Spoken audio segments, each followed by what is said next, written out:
हरि मातयंगन के जियाए, मातयंगन के जियाए और अयो वीर हनुमान।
आदरणीय उपस्थित समस्त श्रोता बंधो, पिता तुल बुजुर्ग लोग इस पावन भूमि को पवित्र करने वाली माता एवं बहने, आज भगवान की पावन में कथा को चलते हुए तीसरा दिवस है।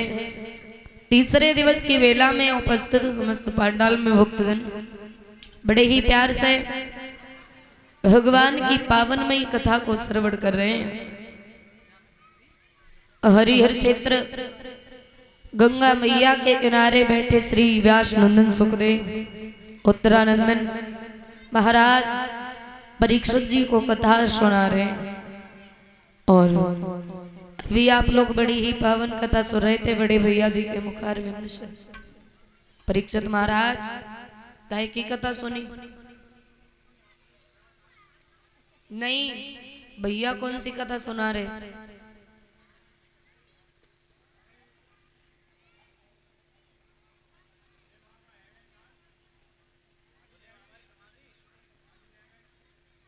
बहुत बढ़िया।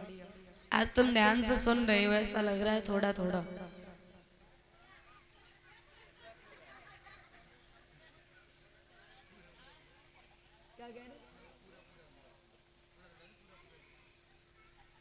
बच्चों को शांत कर दो इन्हें। बोलिए कन्हैया लाल की। इधर धीरे धीरे समय गुजरता चला जाता है। मैया पार्वती भोले बाबा से झूठ बोल गई। और जब झूठ बोली पार्वती, लेकिन भगवान से क्या छिपा होता है? तन की जाने मन की जाने, जाने चित्त की चोरी। और ऐसे प्रभु से का छिपो जाके हाथ में जग की डोरी। भोले बाबा समाधि लगा गए। और जब समाधि लगा गए, मैया पार्वती रोने लगी। भोले बाबा के सामने बैठ गई, दोनों हाथ जोड़ लिए और एक बात बोली, बाबा माफ कर दो जो हम आपसे झूठ बोले।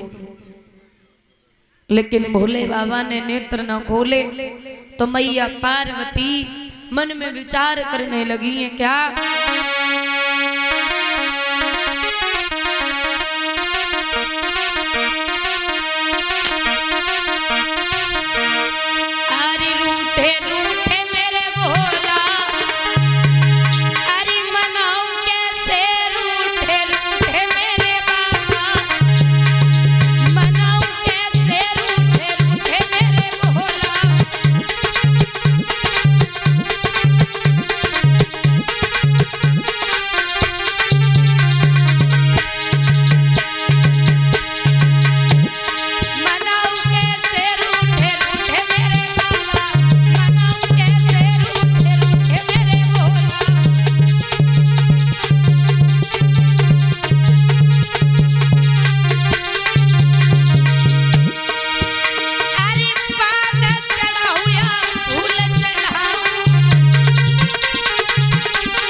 भैया आज समय गुजरता चला जाता है। मैया पार्वती रोने लगी, कैसे नेत्र खुलवाए भोले बाबा के। काफी देर हो गई रोते रोते।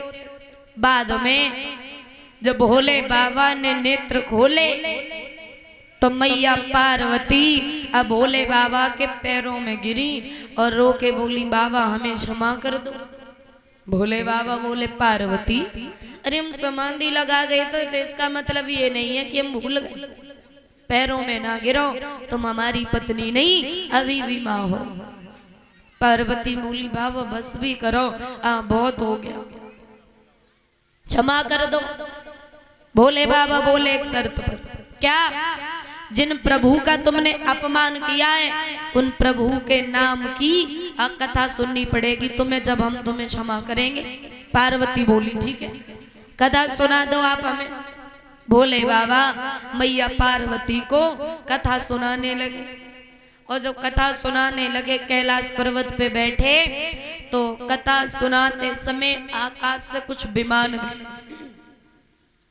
और जैसे विमान गए तो मैया पार्वती अब भोले बाबा से बोली, बाबा अब कथा सुनाना बंद करो और ये बताओ कि विमान कहाँ जा रहे हैं। भोले बाबा को क्रोध आ गया, और क्रोध में आके बोली, ये विमान तुम्हारे पिता के घर जा रहे। क्यों जा रहे? क्योंकि तुम्हारे पिता ने यज्ञ का अनुष्ठान रचाया है और इन सभी को निमंत्रण दिया, तो तुम्हें इन्हें सभी को बुलाया है तो जा रहे।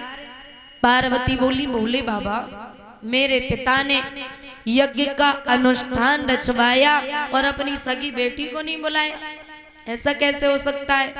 भोले बाबा बोले, पार्वती अब क्या कह सकता हूं मैं, एक छोटी सी भूल हमसे ही हो गई थी। कैसी भूल? कौन सी भूल? अब भूल तो ये हो गई थी कि जब तुम्हारे पिता का राज दरबार लगा हुआ था, तुम्हारे पिता जब दरबार में आए तो सभी ने उठ करके उनका मान सम्मान किया, लेकिन मैं अपने भजन में लीन था तो मैं बैठा रहा, उठ करके खड़ा नहीं हुआ।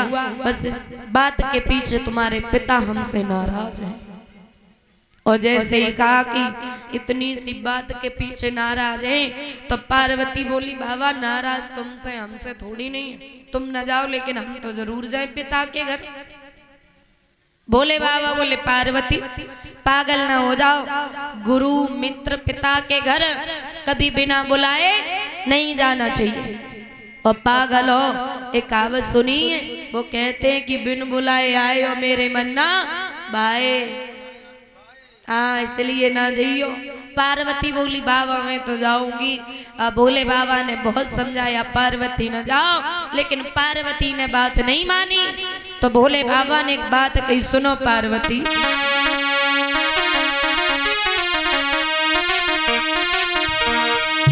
हरी आदर नाई हुई है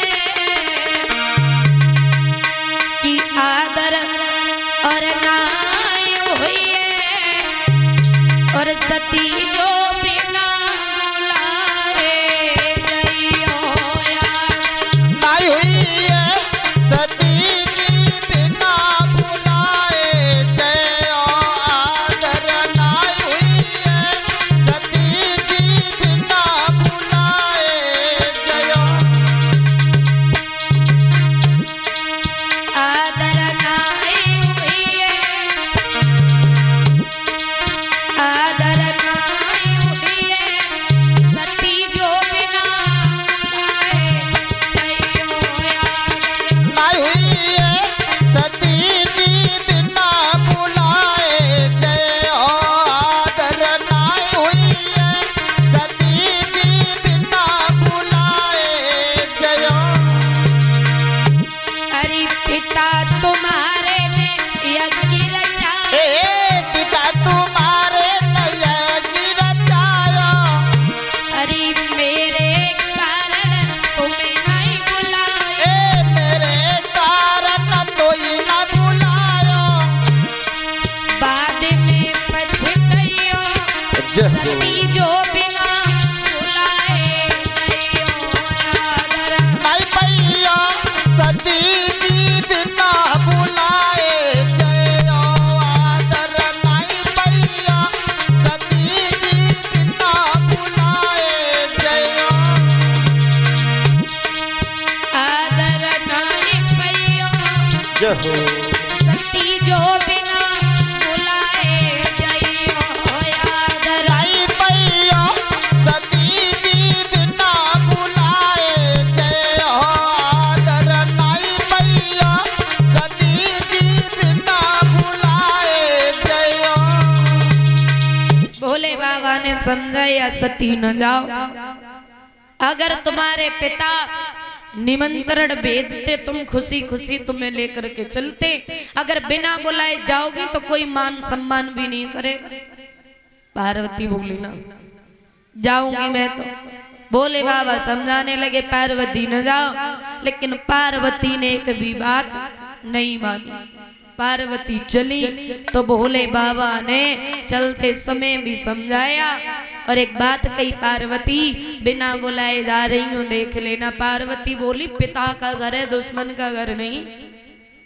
पार्वती चली, नांदिया पे बैठ गई और जैसे ही पार्वती चली तो भोले बाबा ने पीछे से 2 गढ़ भेजे और कहा जाओ, अगर पार्वती का वहां पर कोई अपमान करे तो आकर के तुम हमें संदेशा दोगे। पार्वती चली और बहनें आई। पार्वती की सुंदर सुंदर साड़ी, सुंदर सुंदर वस्त्र आभूषण और विमानों से आई अपने पति के साथ। और पार्वती एक ही साड़ी वो ही धोई के पहन ले और चली, और वो भी नांदिया पे बैठ के गई। भोले बाबा संग नहीं गए। और जैसे ही और बहनों ने आता हुआ देखा, एक दूसरे से बोली, बहना देखो सती आए रही।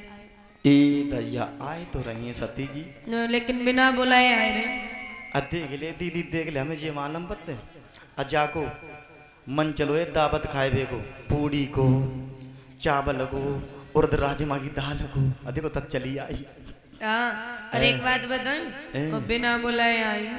और सुनो, अगर मेरे घर निमंत्रण न जातो तो घर पे ही रहती, लेकिन आती नहीं।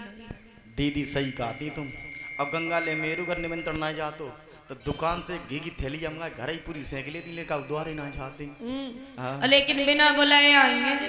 देख ले दीदी, और देखिए साड़ी तो कैसी पहन के आई। हाय दैया मूंगिया रंग की पहन के आई।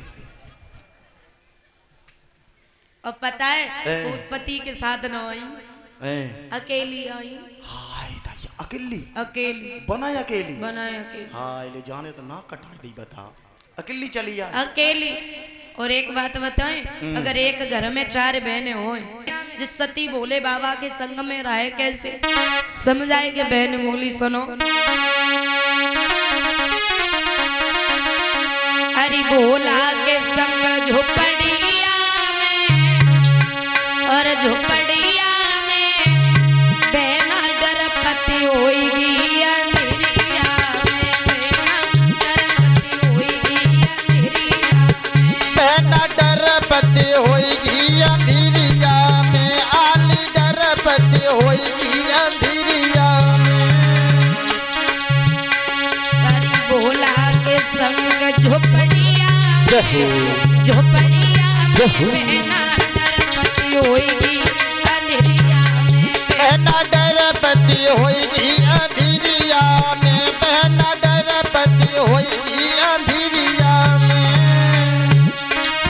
गले में भोला के नाग बसते हैं, गले में भोला के नाग बसते हैं, गले में भोला के नाग बसते हैं, गले में भोला के नाग बसते हैं। मृग छाला वो बांधे कमरिया में, कमरिया में बहना डरपति होएगी अंधेरिया में, बहना डरपति होएगी अंधेरिया में, दीदी डरपति होएगी अंधेरिया में। हरि भोला के संग झोपड़िया में, क्या बात है, झोपड़िया में बहना डरपति होएगी अंधेरिया में, बहना डरपति होएगी अंधेरिया में, दीदी डरपति होएगी अंधेरिया में। सती पास में आई, बहने तो बोली नहीं, देख के मुंह घुमाए लो माई। और कहते माँ के लिए चाहे एक संतान हो, चाहे 4 हो, चाहे 10 हो, सब एक समान होती। देखो सोई रही है, मन मस्त मगन हो के कथा सुन रही हूँ, आंखें बंद करके।